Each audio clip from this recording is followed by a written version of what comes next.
The one thing that transformed my entire life. So recently, I was asked to help coach on my mentor's incubator program. Basically, think of it kind of like Shark Tank. It's people who are, trying to build companies and eventually get investors and maybe sell out and, cash out and retire, kind of what like I did. Anyways, one of the questions was, when did I start working on mindset, and what was the one thing that changed my entire mindset to where I could actually do the things that I wanted to do? Here it is. 100% responsibility. Now, a lot of people, they hear that and they're like, oh yeah, I'll be responsible. Yeah, I totally take. No, you don't. You don't.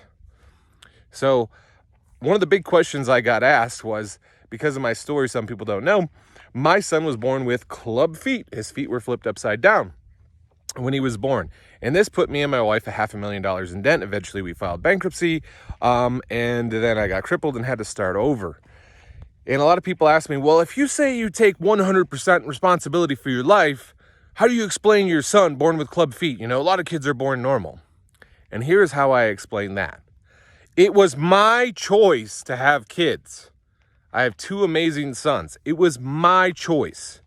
So because it was my choice to have kids, it is now 100% my responsibility to make sure my son gets all the medical care he needs and everything else he needed to get to be where he could walk, run, do everything, ride dirt bikes, do what he can now. It was 100 taking responsibility of the situation. Even though I didn't know my son was going to be born with medical issues, but I took 100% responsibility for that situation as well, made sure my son got the best medical care in the world, and now he's a little 8, almost 9-year-old who runs around, rides dirt bikes, runs perfect, everything. So you have to take 100% responsibility in your life. Everything that's happened to you is you. It's you. So stop putting off and making excuses like, this happened because I don't know, and I'm late, I'm sorry I'm late, there was traffic. Bullshit. Fucking leave earlier. Make sure that you are responsible for your actions and stop blaming shit on other people. You want to know how you'll get better? Stop blaming everything on every fucking buddy else. It all starts with you. And when you do that, that's when you'll change.